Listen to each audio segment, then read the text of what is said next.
All right, here we have the second match upcoming in here. Group B versus Group C, something that we haven't seen just yet because of the new scrambling of the groups, and this is definitely something that all of us is looking forward to because we don't really have a big idea how the players are gonna play this just yet. But you know, now that the opportunity presents itself, let us see how all of these big guns, big players, big teams is going to play in Kalahari. Yep, and I think the most important part before the game even starts is where they're going to drop, because now that they shuffled up the team, most teams who aren't prepared and don't know where the favorite landing spots for a lot of these teams, especially once the shuffle up happened, you're going to see some very early engagements like this one here between Bloody Head as well as RAR Squad, almost straight away trying to get this command post running around looking for any kind of loot to try and equalize the grounds here. They find one. Oh no, RAR, they're trying to keep their team play on their side of the map. They know for a fact that Bloody Head are on the southern side. They just need to kind of open up that perimeter and look to get those pickoffs as soon as possible because it's so early on. Getting that numbers advantage is going to be key.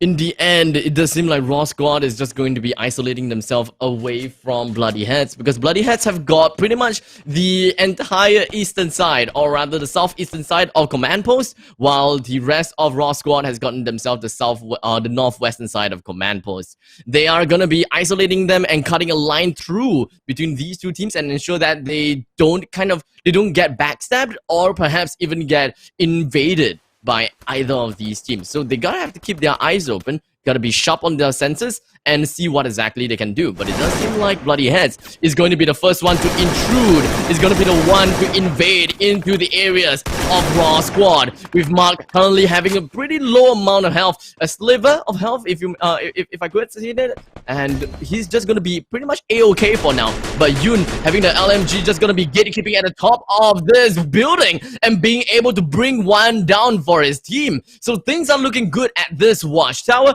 They are able to go for a 2-for-1 trade-off, it does seem, and things should be pretty much a-okay. I'm not too sure how this is gonna be, but Zuxon is just gonna be slowly heading himself into the opponent's side. Yep, that's going to be Pox as well as they're looking to break through. That's going to be Blank next to Fall. That's only going to mean one member left to the side of Bloody Head as the rest of his team is getting absolutely thirsted here. What initially started off to be an offensive from Bloody Head ended up turning on their heads, especially when they have a great sense of positioning for the side of RAR, making sure that they're on that crow's nest, and that's going to be Bloody Head being eliminated so early on this map of Kalahari. Well, that's the first team down, and RAR Squad is looking at themselves with a great start once again. RAR Squad 4 kills already, and they haven't even lost a single soul in that fight. I guess it is relatively sad that Bloody Heads just decided to invade into the territory of where RAR Squad was, and they compromised all of their location, compromised everything that they had. And I would say, fortunately for RAR Squad as well, they decided to have one person right at the top of the watchtower, and that person comes in the form of Yoon. And he managed to get himself 2 good amount of knockdowns and totaling up to 2 kills. And I think that bird's eye view corner, that bird's eye view tower is something that really helped RAR Squad attain that victory. Yeah, because I mean, just the overall layout of Command Post, you do get to see quite a number of areas, and not to mention that the cover is quite short. Like most structures are either quite open-ended with their entrances and start from the that have 2 openings at the back and front, allowing you to kind of see into the structure. So even if you are protected by yourself, the rest of the members are just going to start flushing you out, and when you make that rotation, that's where the tower comes into play. But so far so good here, as now Nox is going to take pot shots at RAR this time, and they actually secure that kill, thirsting it from across the map. And that's what happens when you get into these early engagements. You give away position, you see the kill feed, you know exactly who is fighting, and you can start taking full advantage of the situation. Exactly. So if you're no escape and you manage to see the see the kill feed and being able to understand where the sounds is coming from, then that is kind of the thing that you would eventually be able to do, and you'll be like, hey, okay, we can take on Raw Squad, kind of thing going on about. And it does seem like they are unable to take against AXA Dream Team because of Zeke. Oh, a great number of deal, a great amount of damage is just raining onto No Escape. We're gonna be left with Shoyu as well as Rain in here. We do have Toby as well as Superman that have gotten themselves with a small little Buzz Eye View, not say Buzz Eye View, but the second story to deal against the members coming from No Escape. 2 men left coming from No Escape, and as well as a grenade being tossed right in, but unfortunately no one is behind the truck. Shoyu is inside of that small little building, and Rain is behind of that tree. They know that they have the numbers advantage, but that doesn't mean that they should be overly complacent and just run straight in the face of Rain, especially since Rain is equipped with an LMG.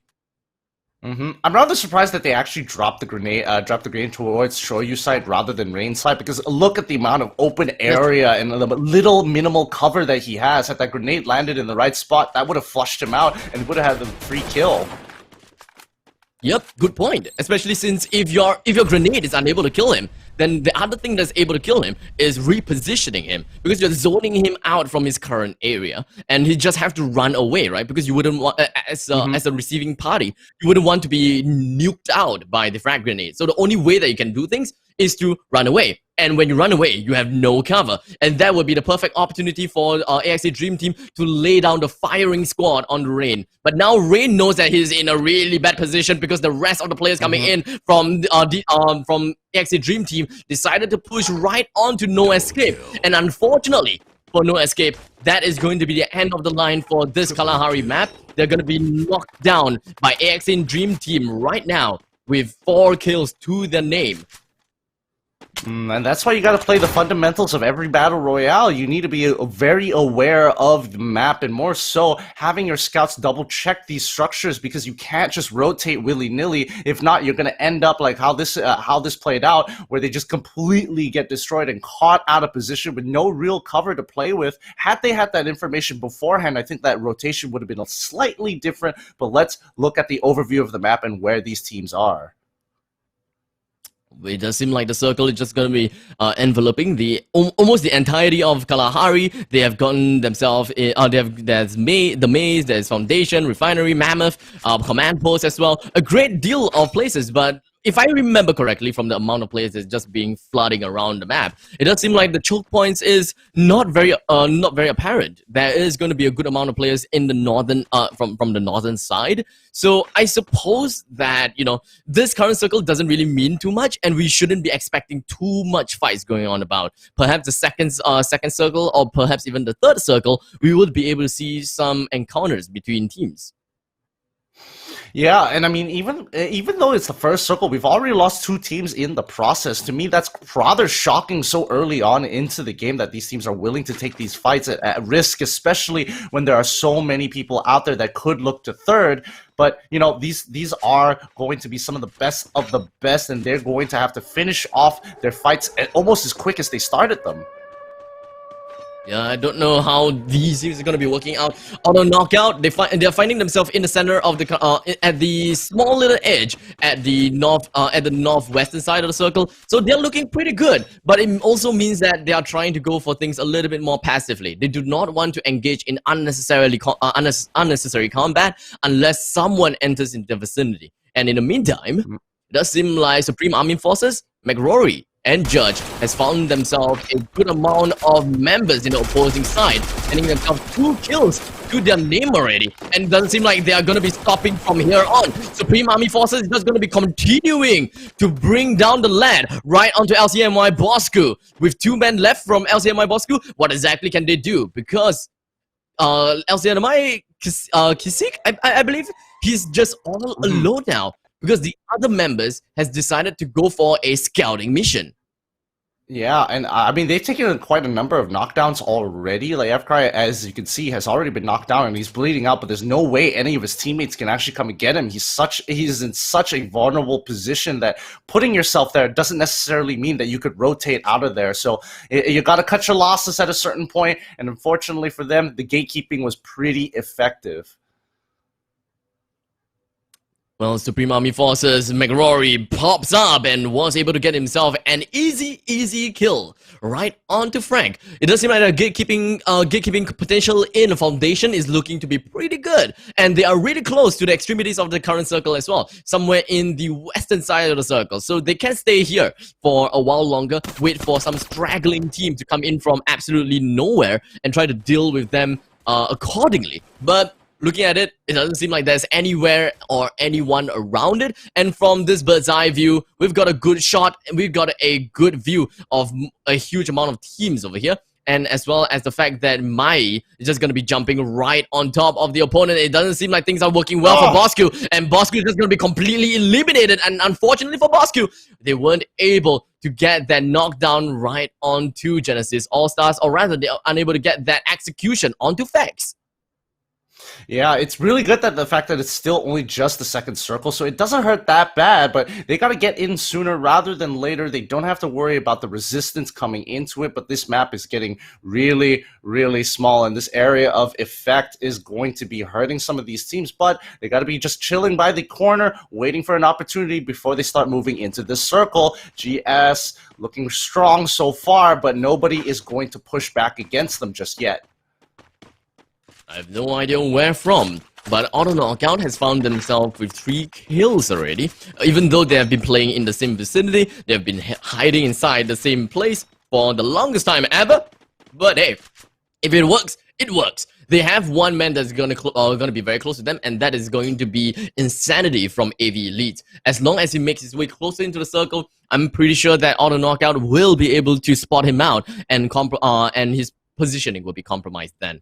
The amount of teams that are still 4 strong seems to be still seems to be relatively huge. We do have Supreme Army Forces being one of them, and we do have Auto Knockout being one of them as well. I'm not too sure about the other teams, but this is going to be a tough game for almost every team here.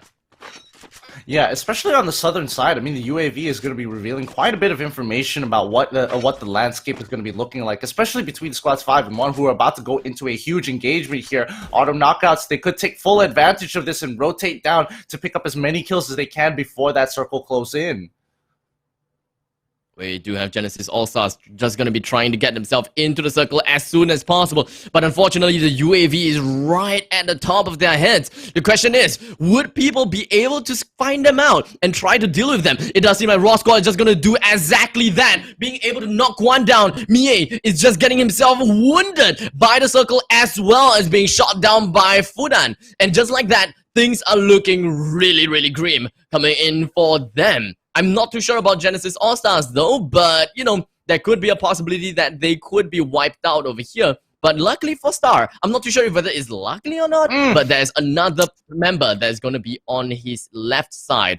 But it doesn't seem to matter that much because in the end, Raw Squad has gotten themselves with yet another kill to their name.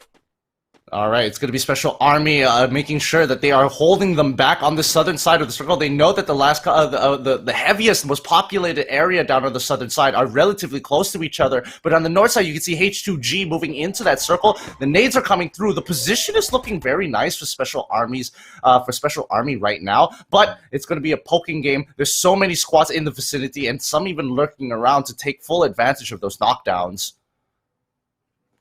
And Hard to Get is finally gotten themselves on the kill feeds as they managed to bring 2 men down coming in from Supreme Army Forces. The rest of the members coming in from Hard to Get is going to be on the eastern side, closer to Bayfront. We do have Dream Team, AXE Dream Team at the northern side, gatekeeping and dealing some good amount of damage. While in the meantime, Special Army MY is still 4 men strong as well, trying to bring down the glue wall being deployed from Auto Knockout. Hard to Get Batman is now bringing down the lad coming in from his LMG. I'm not too sure exactly where and how things are going to be like, but it does seem like coming in for Auto Knockout, they are really close to Special Army MY. They're just going to be trading shots, trading less. They're trying to fill their opponents with holes as much as possible. And here we have the grenade launcher coming from Mirul. Brings Funan down, but Jabat brings another one of the trade coming in. 2 men down coming from coming in from Auto Knockout. I'm not too sure how things are going to be like for now, but the amount of glue wall that's currently being shot out coming in from all the knockout is coming to be really strong. But Sonic, he's not gonna give any damn to all those glue walls being deployed. He's just going to be going all out against those glue walls and bring them down accordingly. And now Special Army MY finds himself with yet another team fight. Does seem like Minato trying to get himself closer and closer into the building and trying to vault himself out, but it doesn't seem like he's going to be looking for that kind of team fights at all. And here we have a split screen. Zen calls out from the right side of the glue wall. He brings one down, but how about the rest? How is this going to be making things out for now? Sonic, low amount of health, or rather he's been knocked out already. Minato just going to be back flank coming in, and Special Army MY is just going to be promptly knocked out from the game, while Hard to Get comes in from the other side, and so will Auto Knockout. Things are starting to be coming up to become quite a disaster, punishing everyone and anyone who comes into contact with any of the players right here. With 3 teams remaining, 7 members remaining, how is the players going to be working themselves out here? Auto Knockout, 3 men remaining. Special Army Forces, it does seem like they do have 2 members remaining as well. And just like that, we do have Shura at the top of this ridge. He does have the bird's eye view. SAF hides below of this ridge, and that is going to be so good for them. But a naughty shot coming in for Auto Knockout. 1-man knockout. 2 versus 2 versus 2 situation right about here, but unfortunately Auto Knockout will be able to get a kill on the Hard to Get, and that is exactly what Auto Knockout needs to do, getting themselves a total of 11 kills to their name. They know exactly where SAF is. He pops up the glue wall. He tries to do something about this, but in the end, Shura just gonna be hiding behind the glue wall. But unfortunately, another member, which is Mr. D, just gonna be running himself to the right side. But unfortunately, the over complacency coming from him is just gonna be punishing him. And here we have Shura, jumps right out, but he's got punished, I say. And the Booyah is just gonna be given away to Supreme Army Forces. Oh, what a last circle that was from what used to be 3 dominant teams and a couple of lurkers looking to try and play for position, ending up to be a complete total blowout as